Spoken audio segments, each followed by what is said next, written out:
नमस्कार दोस्तों, आज मैं आपको एक मज़ेदार कहानी सुनाने वाला हूँ जिसका नाम है मेहनत का फल। एक गांव में दो मित्र नकुल और सोहन रहते थे। नकुल बहुत धार्मिक था और भगवान को बहुत मानता था, जबकि सोहन बहुत मेहनती था। एक बार दोनों ने मिलकर 1 बीघा जमीन खरीदी, जिससे वह बहुत फसल उगाकर अपना घर बनाना चाहते थे। सोहन तो खेत में बहुत मेहनत करता, लेकिन नकुल कुछ काम नहीं करता, बल्कि मंदिर में जाकर भगवान से अच्छी फसल के लिए प्रार्थना करता था। इसी तरह समय बीतता गया। कुछ समय बाद खेत की फसल पककर तैयार हो गई, जिसको दोनों ने बाजार ले जाकर बेच दिया और उनको अच्छा पैसा मिला। घर आकर सोहन ने नकुल को कहा कि इस धन का ज़्यादा हिस्सा मुझे मिलेगा, क्योंकि मैंने खेत में ज़्यादा मेहनत की है। यह बात सुनकर नकुल बोला, नहीं, धन का तुमसे ज़्यादा हिस्सा मुझे मिलना चाहिए, क्योंकि मैंने भगवान से इसकी प्रार्थना की, तभी हमको अच्छी फसल हुई। भगवान के बिना कुछ संभव नहीं है। जब वह दोनों इस बात को आपस में नहीं सुलझा सके, तो धन के बंटवारे के लिए दोनों गांव के मुखिया के पास गए।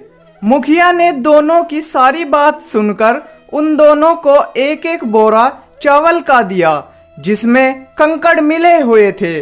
मुखिया ने कहा कि कल सुबह तक तुम दोनों को इसमें से चावल और कंकड़ अलग करके लाने हैं, तब मैं निर्णय करूंगा कि इस धन का ज़्यादा हिस्सा किसको मिलना चाहिए। दोनों चावल की बोरी लेकर अपने घर चले गए। सोहन ने रात भर जागकर चावल और कंकड़ को अलग किया, लेकिन नकुल चावल की बोरी को लेकर मंदिर में गया और भगवान से चावल में से कंकड़ अलग करने की प्रार्थना की। अगले दिन सुबह सोहन जितने चावल और कंकड़ अलग कर सका, उसको ले जाकर मुखिया के पास गया, जिसे देखकर मुखिया खुश हुआ। नकुल वैसी की वैसी बोरी को ले जाकर मुखिया के पास गया। मुखिया ने नकुल को कहा कि दिखाओ तुमने कितने चावल साफ किए हैं। नकुल ने कहा कि मुझे भगवान पर पूरा भरोसा है कि सारे चावल साफ हो गए होंगे। जब बोरी को खोला गया तो चावल और कंकड़ वैसे के वैसे ही थे। जमींदार ने नकुल को कहा कि भगवान भी तभी सहायता करते हैं जब तुम मेहनत करते हो। जमींदार ने धन का ज़्यादा हिस्सा सोहन को दिया।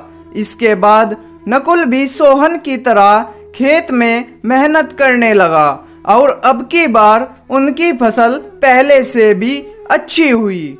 मोरल ऑफ द स्टोरी, इस कहानी से हमें यह सीख मिलती है कि हमें कभी भी भगवान के भरोसे नहीं बैठना चाहिए।